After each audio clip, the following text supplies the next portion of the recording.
तो चलिए आइए अब हम लोग पढ़ते हैं 27.2 मीनिंग ऑफ लॉन्ड्रिंग, धुलाई का अर्थ। Most of us think that laundering means only washing of clothes, but actually it includes washing as well as proper drying and finishing. हम में से ज़्यादातर लोगों को का मानना है कि धुलाई का अर्थ सिर्फ कपड़ों को धोना है, परंतु वास्तव में धुलाई के अंदर धोना, सुखाना व उसकी परिसज्जा की प्रक्रिया भी शामिल है। तो लॉन्ड्रिंग क्या हुआ? Washing, drawing and finishing of clothes. कपड़ों को धोना, सुखाना और उनकी परिसज्जा करना ही धुलाई है।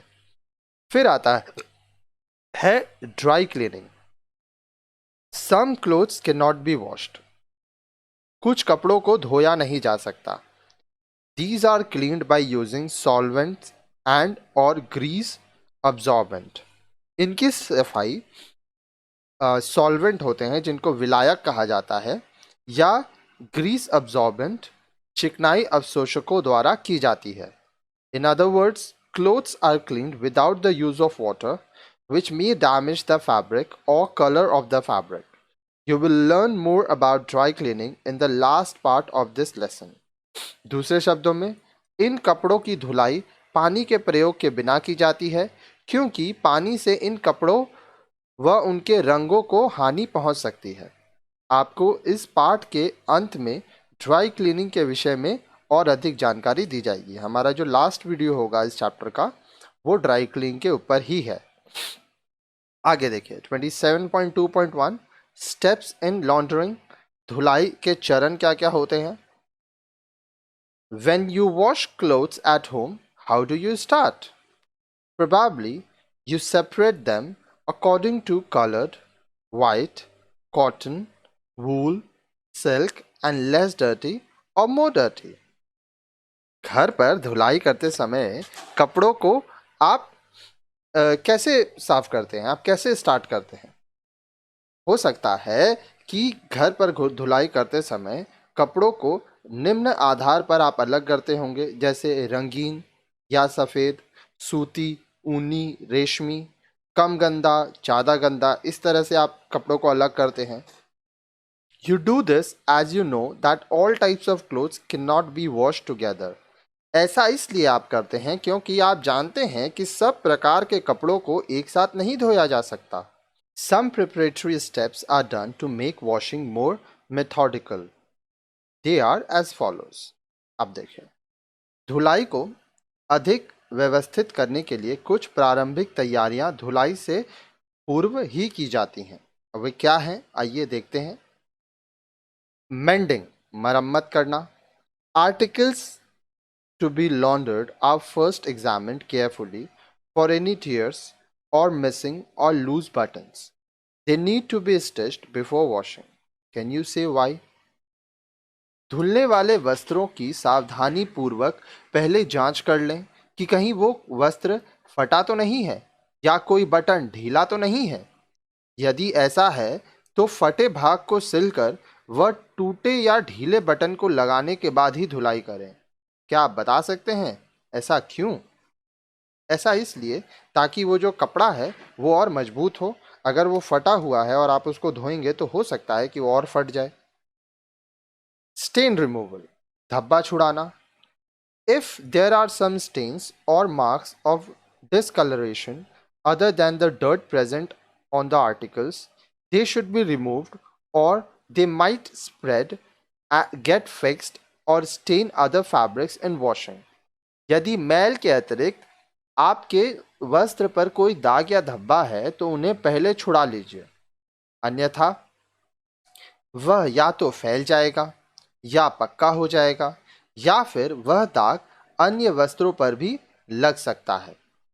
अब स्टेन रिमूवल के बहुत सारे टेक्निक्स होते हैं, बहुत सारे तरीके होते हैं, ठीक है। फिर आता है सॉर्टिंग। सॉर्टिंग का मतलब होता है कपड़ों की छटाई करना, ठीक है। Articles to be washed should be sorted out on the basis of fiber type, that is, cotton, woolens, silk, and synthetics. Whites should be washed separately from colored ones. Also, Very dirty articles like dusters should be washed separately from cleaner clothes. अब देखिए, वस्त्रों को उनके तंतुओं के आधार पर अलग कर लीजिए, जैसे सूती, ऊनी व रेशमी व मानव निर्मित वस्त्रों को अलग व सफेद व रंगीन वस्त्रों को पृथक ही धोना चाहिए।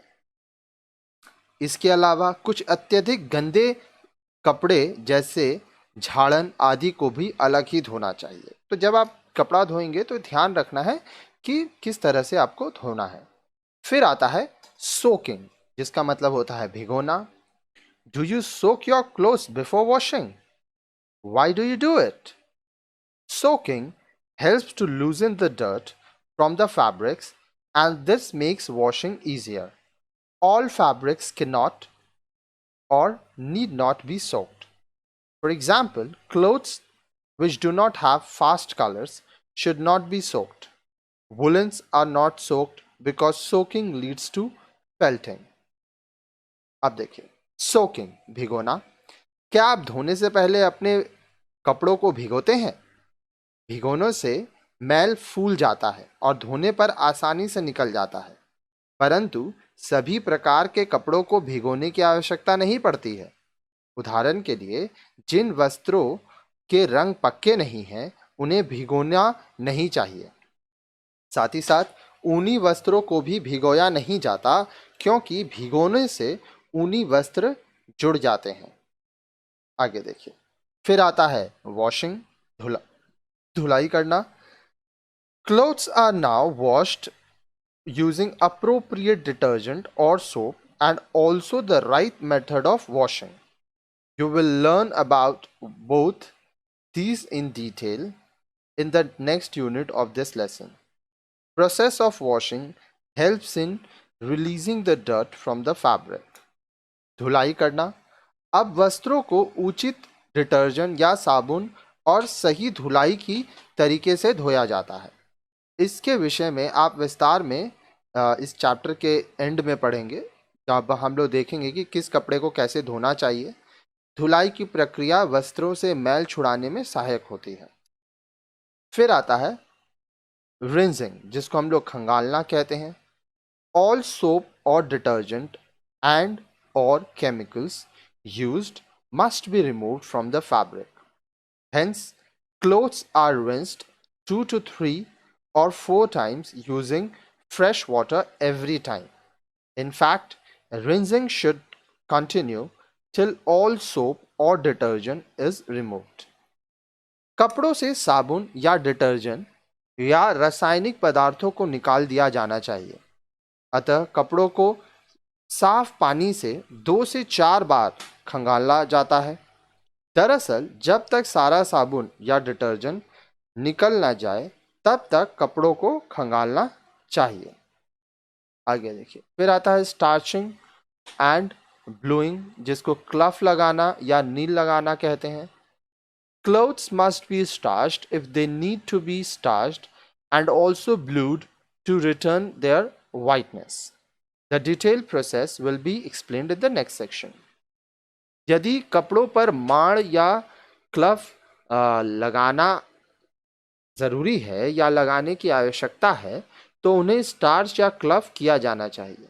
इसके अतिरिक्त कपड़ों की सफ़ेदी बनाए रखने के लिए उन्हें नील लगाना भी आवश्यक है।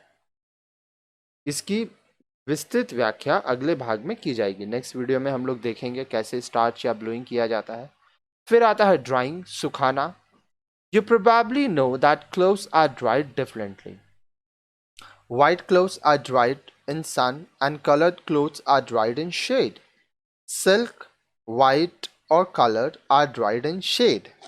Synthetics are dried on hanger and in shade. Woolens are dried in shade and flat on the floor.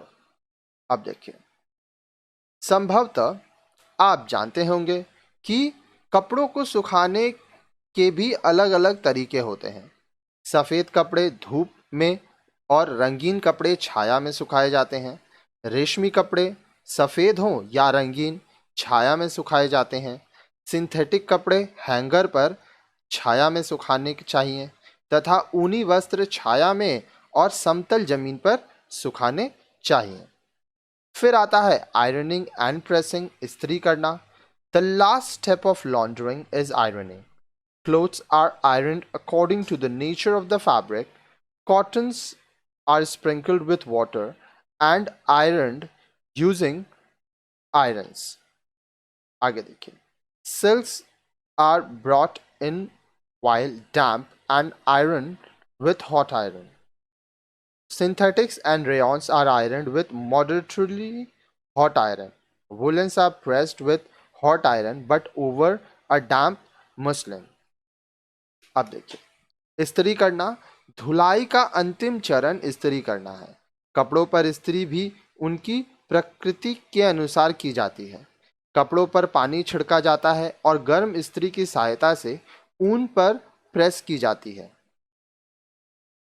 रेशमी कपड़ों पर नमी रहते हुए भी गर्म इस्त्री की जाती है।